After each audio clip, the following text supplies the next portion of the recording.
Hello friends, नमस्कार। Welcome to my channel. तो चलिए स्टार्ट करते हैं आज का सेशन नंबर आज का 11 है। Practice set number 11। भाषा योग वशिष्ठ के रचयिता का नाम क्या है? तो यहाँ पर इसका राइट आंसर हो जाएगा राम प्रसाद निरंजनी। दूसरा क्वेश्चन है कि उदयभान चरित किस रचना का दूसरा नाम है? उदयभान चरित, प्रेम सागर, रानीखेत की कहानी या फिर नासकेतोपाख्यान, किसका दूसरा नाम है? उदयभान चरित्र रचना का दूसरा नाम क्या है? तो यहाँ पर राइट आंसर हो जाएगा रानी केतकी की कहानी। और ये किसकी रचना है? तो इंशाअल्लाह खां की है। नेक्स्ट क्वेश्चन है कि आचार्य रामचंद्र शुक्ल ने हिंदी गद्य, ये छोड़ दीजिए सही। नेक्स्ट क्वेश्चन है कि इतिहास तिमिर नाशक पुस्तक के लेखक का नाम क्या है? भारतेंदु, बालकृष्ण भट्ट, प्रताप नारायण मिश्र या फिर शिव प्रसाद सितारे हिंद, क्या हो जाएगा इसका राइट आंसर? क्वेश्चन नंबर 4 का राइट आंसर क्या हो जाएगा कि इतिहास तिमिर नाशक के तो कौन है? शिव प्रसाद सितारे हिंद हैं इतिहास तिमिर नाशक पुस्तक के लेखक।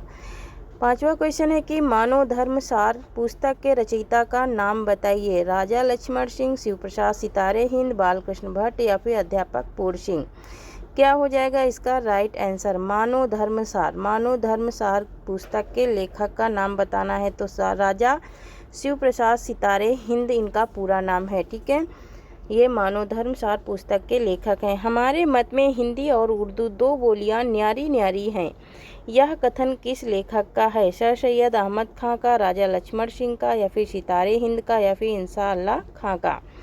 तो इसका राइट आंसर क्या हो जाएगा? न्यारी न्यारी हैं, मतलब उर्दू और हिंदी की बोली न्यारी न्यारी हैं, तो राजा लक्ष्मण सिंह का ये कथन है। नेक्स्ट क्वेश्चन है कि इनमें से पंडिताऊपन किस लेखक की भाषा में है? शुक्ल जी ने माना है। शुक्ल जी ने किस लेखक की भाषा में पंडिताऊपन माना है? सदल मिश्र या फिर इंशाअल्लाह खां या फिर सदा शुक्लाल या फिर लल्लू लाल, क्या हो जाएगा इसका राइट आंसर? इसका राइट आंसर हो जाएगा हमारा सदा शुक्लाल की भाषा में पंडिताऊपन माना है रामचंद्र शुक्ल ने। क्वेश्चन नंबर 8 है कि हिंदी साहित्य को नवीन विषयों की ओर प्रवृत्ति करने का श्रेय किस लेखक को दिया गया है? प्रेमचंद को, भारतेंदु को, प्रसाद को या फिर हजारी प्रसाद द्विवेदी को? तो किसको श्रेय दिया गया है हिंदी साहित्य को नवीन विषयों की ओर प्रवृत्ति करने का? तो भारतेंदु हरिश्चंद्र को श्रेय जाता है नवीन विषयों की ओर प्रवृत्ति करने का। नेक्स्ट क्वेश्चन है कि चूरन साहब लोग जो खाता, सारा हिंद हजम कर जाता, यह पंक्ति किस लेखक की है? प्रताप नारायण मिश्र की, जयशंकर प्रसाद की, भारतेंदु की या फिर राधाचरण गोस्वामी की? किसकी पंक्तियां हैं? चूरन साहब लोग जो खाता, तो किसकी हैं? भारतेंदु की पंक्तियां हैं। भारतेंदु ने किस नाटक में अभिनय किया था? विद्या सुंदर में या फिर जानकी मंगल में या फिर नील देवी में या फिर सती प्रताप में? किस में इन्होंने अभिनय किया था? तो इसने जानकी मंगल में किया था। ये क्वेश्चन मैं पहले भी करा चुकी हूँ। भारतेंदु युग के कवियों में से हर गंगा कविता किसने लिखी? भारतेंदु ने, बालकृष्ण भट्ट ने, बद्रीनारायण चौधरी ने या फिर प्रताप नारायण मिश्र ने? क्या हो जाएगा इसका राइट आंसर? हर गंगा कविता किसने लिखी? तो प्रताप नारायण मिश्र ने लिखा था भारतेंदु युग में। हमरो उत्तम देश नामक कविता किसकी रचना है? राधाचरण गोस्वामी की, राधा कृष्ण दास की या फिर बद्रीनारायण चौधरी की या फिर भारतेंदु की? क्या हो जाएगा इसका राइट आंसर? इसका राइट आंसर क्या हो जाएगा? हमरो उत्तम देश, तो राधाचरण गोस्वामी की ये क्या है? कविता है। जो विषय संतन तजिता ही, मूड लपट जो नर डरत मन, वामन करी स्वप्न स्वाद सो खात, यह दोहा किसका है? तो ये किसका है? राधा कृष्ण दास का है। ठीक है, भारतेंदु युग का कौन सा कवि पुष्टि मार्ग में दीक्षित था? बालकृष्ण भट्ट, भारतेंदु हरिश्चंद्र,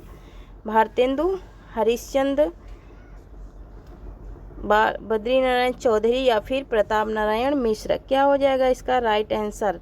भारतेंदु युग में दीक्षित पुष्टि मार्ग का दीक्षित कवि कौन था। ठीक है, तो यहाँ पर इसका राइट आंसर हो जाएगा हमारा ऑप्शन नंबर बा हो जाएगा भारतेंदु हरिश्चंद्र। भारतेंदु हरिश्चंद्र क्या थे, भारतेंदु युग में पुष्टि मार्ग के दीक्षित माने जाते थे।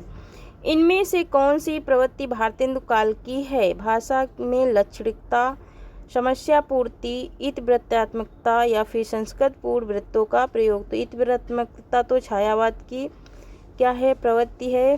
भाषा में लक्षणिकता ये किसका है, तो ये प्रयोगवाद का है। लेकिन समस्या पूर्ति जो है ये भारतेंदु काल का है, ये भारतेंदु काल की समस्या पूर्ति प्रवृत्ति है। ठीक है, नीति विनोद के रचयिता का नाम क्या है। नीति विनोद के रचयिता का नाम है गोविंद गिल्ला भाई या फिर राधाचरण गोस्वामी या फिर भारतेंदु या फिर अंबिकादास व्यास। ठीक है, तो इसका राइट आंसर क्या हो जाएगा, ऑप्शन नंबर आ हो जाएगा गोविंद गिल्ला भाई। गोविंद गिल्ला भाई की ये रचना है नीति विनोद।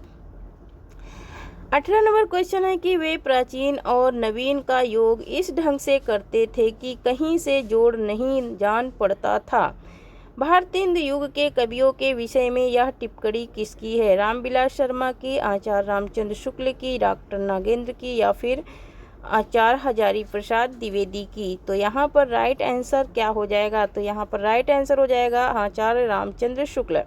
आचार्य रामचंद्र शुक्ल की ये क्या है, ये कथन है। नेक्स्ट क्वेश्चन है 19 नंबर है कि जगन्नाथ दास रत्नाकर के काव्य गुरु इनमें से कौन हैं। नवनीत चतुर्वेदी, भारतेंदु, रामकृष्ण वर्मा या फिर हरिओध। क्या हो जाएगा इसका राइट आंसर, तो इसका राइट आंसर हो जाएगा हमारा नवनीत चतुर्वेदी। नवनीत चतुर्वेदी हैं जगन्नाथ दास रत्नाकर के गुरु। हो होरी किसकी काव्य कृति है। अंबिकादत्त व्यास की या फिर जगमोहन सिंह की या फिर राधा कृष्ण दास की या फिर नवनीत चतुर्वेदी की। क्या हो जाएगा 20 का राइट आंसर। क्वेश्चन नंबर 20 का राइट आंसर क्या हो जाएगा, तो क्वेश्चन नंबर 20 का राइट आंसर हो जाएगा अंबिकादत्त व्यास। अंबिकादत्त व्यास की ये काव्य कृति है। कानपुर के रसिक समाज से किस कवि को संबंध था। कानपुर के रसिक समाज से किस कवि को संबंध था। भारतेंदु को, अंबिकादत्त व्यास को या फिर प्रताप नारायण मिश्र को या फिर राधा कृष्ण दास को। क्या हो जाएगा इसका राइट आंसर, रसिक समाज है ना, रसिक समाज है ना। रसिक समाज जो बहुत ज़्यादा रसपूर्ण कविताओं का किया, तो प्रताप नारायण मिश्र है ना। प्रताप नारायण मिश्र कानपुर के रसिक समाज से संबंध रखते थे। नागरी नीरद नामक साप्ताहिक पत्र के संपादक कौन थे। प्रताप नारायण मिश्र, भारतेंदु, हरिओध या फिर बद्रीनारायण चौधरी। क्या हो जाएगा इसका राइट आंसर, नगरी नीरद के लेख साप्ताहिक पत्र था और बद्रीनारायण चौधरी का था। ये किसका था, तो बद्रीनारायण चौधरी का था। कौन सा हिंदी कवि अब्र उपनाम से उर्दू में कविता लिखता था। भारतेंदु, श्रीधर पाठक, अंबिकादत्त व्यास या फिर प्रेमधन। अब्र उपनाम से है ना, एक वीडियो में उपनाम की डालूंगी, सिर्फ उपनाम से सिर्फ उसमें कवियों के उपनाम रहेंगे। ठीक है, तो यहाँ पर क्या हो जाएगा, वैसे मेरा कंटेंट जो रहता है सुबह वाली जो क्लास आती है उसमें कंटेंट रहता है, तो ये प्रेमधन का है। ठीक है, बिहारी के दोहों का कुंडलिनी में विस्तार इनमें से किस कवि ने किया। अंबिकादत्त व्यास ने, जगन्नाथ दास रत्नाकर ने, प्रेमधन ने या फिर नवनीत चतुर्वेदी ने। क्या हो जाएगा इसका राइट आंसर, बिहारी के दोहों का कुंडलिनी में मतलब कि कुंडलियों में विस्तार किसने किया था ये बताना है। तो अंबिकादत्त व्यास ने किया था कुंडलियों में इनके दोहों का विस्तार। नेक्स्ट है 25 नंबर क्वेश्चन है कि रहीम के दोहों पर कुंडलियाँ किसने बनाई। ठाकुर जगमोहन सिंह, अंबिकादत्त व्यास या फिर राधा कृष्ण दास या फिर दुर्गा दास व्यास। तो यहाँ पर इसका राइट आंसर क्या हो जाएगा, रहीम के दोहों पर कुंडलियाँ किसने बनाई थी, तो राधा कृष्ण दास ने बनाई थी। नेक्स्ट क्वेश्चन 26 नंबर है कि फूलों का गुच्छा रचना के रचनाकार हैं। उदय शंकर भट्ट हैं, राधा कृष्ण दास हैं या फिर भारतेंदु हैं या फिर निर्मल वर्मा हैं।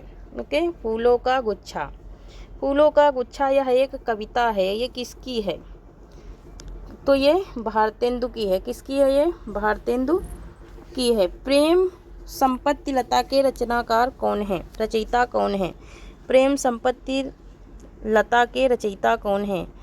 जगमोहन सिंह। कौन है? ठाकुर जगमोहन सिंह इसका राइट आंसर हो जाएगा। बकरी विलाप किसकी कृति है? मैथिली शरण गुप्त की, भारतेंदु की, श्रीधर पाठक की या फिर मुकुटधर पांडे की? क्या हो जाएगा इसका राइट आंसर? तो इसका राइट आंसर हो जाएगा बकरी विलाप किसकी है? तो ऑप्शन नंबर बा हो जाएगा भारतेंदु की, भारतेंदु की है। ठीक है। नेक्स्ट क्वेश्चन है कि पावस पचासा कृति के रचयिता हैं। पावस पचासा कृति के रचयिता हैं सुभद्रा कुमारी चौहान, अंबिका दत्त व्यास, दिनकर या फिर निराला? पावस पचासा, पावस पचासा किसकी रचना है? तो यहाँ पर राइट आंसर हो जाएगा अंबिका दत्त व्यास की रचना है। किसकी है? अंबिका दत्त व्यास की रचना है।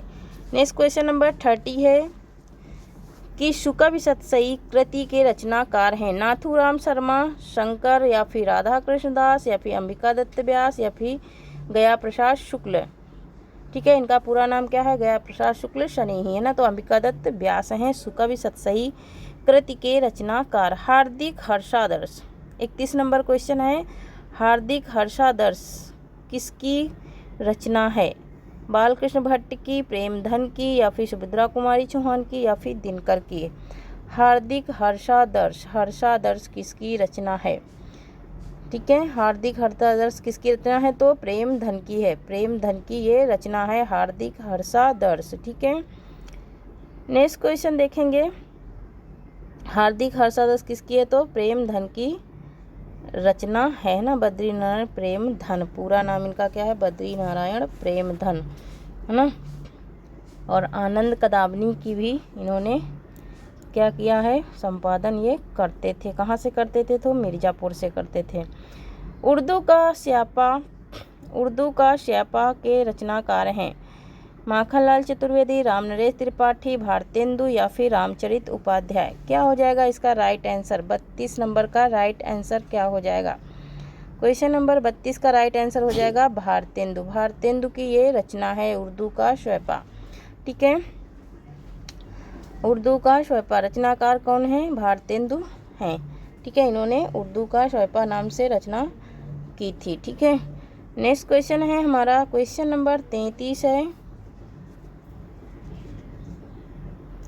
क्वेश्चन नंबर 33 है कि देवयानी किसकी रचना है? देवयानी किसकी रचना है? ठाकुर जगमोहन सिंह की, भारतेंदु की, राधा कृष्ण दास की या फिर सत्यनारायण की? क्या हो जाएगा इसका राइट आंसर? देवयानी किसकी रचना है? 33 नंबर का राइट आंसर क्या हो जाएगा? तो देवयानी किसकी रचना है ये? तो इसका राइट आंसर हो जाएगा हमारा ऑप्शन नंबर आ हो जाएगा ठाकुर जगमोहन सिंह। 34 नंबर है, धन्य भूमि भारत सब रत्नान की उपजावानी पंक्ति किसकी है? प्रेमधन की, भारतेंदु की, नरेश मेहता की या फिर राधा कृष्ण दास की है? क्या हो जाएगा इसका राइट आंसर? 34 का राइट आंसर हो जाएगा हमारा सब रत्नान की उपजावानी। तो ये प्रेमधन की क्या है? पंक्तियाँ हैं। नेक्स्ट क्वेश्चन है हमारा 35 नंबर क्वेश्चन है कि भारतेंदु ने अपनी किस कविता में विदेशी वस्तुओं के बहिष्कार की प्रत्यक्ष रूप से प्रेरणा दी है? फूलों का गुच्छा, उर्दू का श्वेपा या फिर प्रबोधिनी या फिर प्रेम सरोवर? ओके, क्या हो जाएगा इसका राइट आंसर? भारतेंदु ने किस कविता में विदेशी वस्तुओं के बहिष्कार का प्रत्यक्ष मतलब कि सामने से जो चीज़ें दिखती उन्हें कहते हैं प्रत्यक्ष। तो प्रबोधिनी में इन्होंने प्रत्यक्ष रूप से बहिष्कार का बारे में इन्होंने लिखा है। रोवहु सब मिली आवहु भारत भाई, ये किसकी पंक्तियां हैं? रोवहु सब मिली आवहु भारत भाई, ठाकुर जगमोहन सिंह की हैं, नाथूराम शंकर की हैं। तो ये भारतेंदु हरिश्चंद्र की पंक्तियां हैं। नेक्स्ट क्वेश्चन है कि इनमें से भारतेंदु हरिश्चंद्र के काव्य की विशेषता नहीं है? राष्ट्रीयता का स्वर, लोकगीत की शैली पर, सामाजिक कविता या फिर उपरोक्त सभी या फिर प्रकृति के उद्दीपन रूप का चित्रण? यहाँ पर क्या नहीं है, नहीं बताना है। तो यहाँ पर राष्ट्रीयता का स्वर तो है, लोकगीत की शैली पर सामाजिकता कविता भी है ना, ये तीनों हैं, लेकिन प्रकृति के उद्दीपन रूप का चित्रण नहीं है। ये एक प्रयोगवाद की विशेषता है। किसकी विशेषता है? तो ये प्रयोगवाद की विशेषता है, प्रकृति के उद्दीपन रूप में चित्रण, ये प्रयोगवाद की विशेषता है, इसकी नहीं है। पूरी आर्मी की विक्टोरिया सी चिरजीवो विक्टोरिया रानी समस्या के पूरा होने पर किस कवि को सुकवि की उपाधि प्रदान की गई? भारतेंदु को, मैथिली शरण गुप्त को, अंबिका दत्त व्यास को या फिर श्रीधर पाठक को? क्या हो जाएगा इसका राइट आंसर? सुकवि की उपाधि किसे प्राप्त हुई थी? तो सुकवि की उपाधि अंबिका दत्त व्यास को प्राप्त हुई थी। 38 का राइट आंसर हो जाएगा ऑप्शन नंबर शाह, अंबिका दत्त व्यास को प्राप्त हुई थी। 39 नंबर क्वेश्चन है कि खड़ी बोली हिंदी की प्रथम गद्य रचना किसे माना गया है? खड़ी बोली हिंदी की प्रथम गद्य रचना किसे माना गया है? भाषा योग वशिष्ठ को, प्रेम सागर को, सुख सागर को या फिर चंद छंद वर्णन की महिमा को? खड़ी बोली हिंदी की प्रथम गद्य रचना, गद्य पूछ रहा है, ठीक है, तो गद्य पूछता है तो यह भाषा योग वशिष्ठ को माना गया है। इसके लेखक कौन है? तो राम प्रसाद निरंजनी है। 40 नंबर क्वेश्चन है कि हिंदी साहित्य के आधुनिक काल में हम आधुनिक शब्द का क्या अर्थ ग्रहण करेंगे? परंपरा विरुद्ध दृष्टिकोण या फिर वैज्ञानिक दृष्टिकोण या फिर मध्यकाल से विभिन्न और नवीन इकलौकिक दृष्टिकोण या फिर वेद समस्त जीवन दृष्टिकोण? यहाँ पर सम्मत लिखा है तो सम्मति होगा, ठीक है, तो यहाँ पर option number Shah right answer हो जाएगा, मध्यकाल से भिन्न और नवीन इकलौकिक, ठीक है। नेक्स्ट क्वेश्चन है 41 नंबर है कि आधुनिक हिंदी गद्य के प्रवर्तन का श्रेय किसे जाता है? भारतेंदु हरिश्चंद्र को, राजा लक्ष्मण सिंह को, बालकृष्ण भट्ट को, सितारे हिंद को? क्या हो जाएगा इसका राइट आंसर? आधुनिक हिंदी गद्य का प्रवर्तन करने का श्रेय किसे जाता है? तो भारतेंदु हरिश्चंद्र को जाता है। नेक्स्ट क्वेश्चन है हमारा 42 नंबर है कि लल्लू लाल की कृति प्रेम सागर के विषय में कौन सा कथन सत्य है? सत्य बताना है यहाँ पर। तो यह एक अनुवाद ग्रंथ है, इसकी भाषा कथा वार्ता के अनुरूप है, इसके शब्द रूप अनिश्चित भाषा ब्रजी रंजित तथा शैली पंडिताऊपन की है, इसका अनुवाद अंग्रेजी भाषा में भी हुआ है, तो बिल्कुल ही क्या है? गलत है। यह भारतेंदु पारवर्ती रचना है, नहीं, ये भी गलत है। ऑप्शन नंबर आ, यह एक अनुवाद ग्रंथ है, ये भी गलत है, ये सही नहीं है। तो यहाँ पर ऑप्शन नंबर बा राइट आंसर हो जाएगा। इसकी भाषा कथा वार्ता के अनुरूप है, इसके शब्द रूप अनिश्चित भाषा ब्रज में है या फिर और रंजित तथा पंडिताऊपन की शैली भी इसमें पाई जाती है। नेक्स्ट है हमारा 43 नंबर क्वेश्चन है कि आरंभिक खड़ी बोली गद्य के कौन से दो आधार स्तंभ फोर्ट विलियम कॉलेज में भाषा मुंशी के रूप में नियुक्त थे? मतलब कि जब फोर्ट विलियम कॉलेज चालू हुआ था तो उस टाइम पे भाषा मुंशी के तौर पर कौन से दो ऐसे प्रोफेसर थे जो नियुक्त किए गए थे, रखे गए थे? लल्लू लाल और सदल मिश्र, इंसाअल्लाह खां और मुंशी सदा शुक्लाल, लल्लू लाल और मुंशी सदा शुक्लाल, सदल मिश्र और इंसाअल्लाह खां? क्या हो जाएगा इसका राइट आंसर? तो इसका राइट आंसर हो जाएगा ऑप्शन नंबर आ, लल्लू लाल और सदल मिश्र। 44 नंबर क्वेश्चन है कि किस आरंभिक खड़ी बोली के लेखक के निसार उपनाम से उर्दू में भी साहित्य रचना की? किस आरंभिक खड़ी बोली के लेखक ने निसार उपनाम से? तो यहाँ पर मुंशी सदा शुक्लाल, लल्लू लाल, सदल मिश्र या फिर दौलत राम? क्या हो जाएगा इसका राइट आंसर? निसार उपनाम से उर्दू में किसने लिखा? तो मुंशी सदा सुखलाल ने लिखा था। किसने लिखा था? मुंशी सदा सुखलाल ने लिखा था उर्दू में। नेक्स्ट हो जाएगा हमारा 45 नंबर क्वेश्चन है कि राजा लक्ष्मण सिंह का खड़ी बोली के स्वरूप संबंधी मत क्या था? विशुद्ध उर्दू पारक या फिर हिंदी उर्दू मिश्रित या फिर संस्कृत उर्दू मिश्रित या फिर विशुद्ध हिंदी निष्ठ? तो यहाँ पर राइट आंसर हो जाएगा ऑप्शन नंबर बा हो जाएगा, ठीक है, ऑप्शन नंबर बा राइट हो जाएगा कि हिंदी उर्दू मिश्रित हो जाएगा, ठीक है। 46 नंबर क्वेश्चन है कि भारतेंदु द्वारा स्थिर किए गए खड़ी बोली गद्य के स्वरूप निर्माण के निम्नांकित आधारों में असत्य है, असत्य को बताना है, जो सही नहीं है। हिंदी के तद्भव और प्रचलित शब्दों का प्रयोग, शब्दों के तोड़ मरोड़ निर्मित करना या फिर उर्दू फारसी के लोक व्यवहत शब्द या फिर संस्कृत के मूल सूत्रों के शब्दों का ग्रहण? तो यहाँ पर राइट आंसर हो जाएगा ऑप्शन नंबर बा, शब्दों को तोड़ मरोड़ कर निर्मित करना, उसका निर्माण करना, ठीक है। 47 नंबर क्वेश्चन आ गया है 19वीं सदी के आरंभ में 4 ऐसे लेखक आविर्भूत हुए जिन्होंने हिंदी गद्य की आधारशिला रखी। इनमें से किसकी गद्य शैली पारवर्ती पद्य लेखकों द्वारा अपनाई गई? क्या इंसाअल्लाह खां की, या फिर सदल मिश्र की, या सदा सुखलाल की, या फिर लल्लू लाल की? तो यहाँ पर इसका राइट आंसर क्या हो जाएगा? इसका राइट आंसर क्या हो जाएगा? इंसाअल्लाह खां थे या फिर सदल मिश्र? तो सदल मिश्र थे। कौन थे? सदल मिश्र थे। 48 नंबर क्वेश्चन है कि हिंदी उर्दू विवाद को किस राजनेता ने सांप्रदायिक रंग देते हुए उर्दू को मुसलमानों की निशानी बताया? ठीक है, उर्दू को मुसलमानों की निशानी बताया। मोहम्मद अली जिन्ना ने, या फिर इंसाअल्लाह खां ने, या फिर सैयद अहमद खान ने, या फिर कैफी आजमी ने? ठीक है, इसका राइट आंसर क्या हो जाएगा? किसने मुसलमानों की निशानी बताया था? तो सैयद अहमद खान ने बताया था। 49 नंबर क्वेश्चन है कि इनमें से कौन भारतेंदु मंडल का लेखक नहीं है? ये भी क्वेश्चन मैं कंटेंट में करा चुकी हूँ। बालकृष्ण भट्ट, प्रताप नारायण मिश्र, ठाकुर जगमोहन सिंह, या फिर गुलाब राय? तो यहाँ पर इसका राइट आंसर हो जाएगा गुलाब राय। गुलाब राय भारतेंदु मंडल के लेखक नहीं हैं। आज का लास्ट क्वेश्चन है 50 नंबर क्वेश्चन है कि भारतेंदु जी के संपादक तत्व में इनमें से कौन सी पत्रिका निकलती थी? हंस, सुधा, हरिश्चंद्र चंद्रिका, या फिर मित्र विलाप? तो यहाँ पर इसका राइट आंसर क्या हो जाएगा हमारा? इसका राइट आंसर हो जाएगा ऑप्शन नंबर शाह हो जाएगा। क्या हो जाएगा? ऑप्शन नंबर शाह हो जाएगा, हरिश्चंद्र चंद्रिका। ओके, तो थैंक यू फ्रेंड्स, आज के लिए इतना ही। तब तक के लिए धन्यवाद। जय हिंद, जय भारत। आपको कैसी लगी ये सेशन?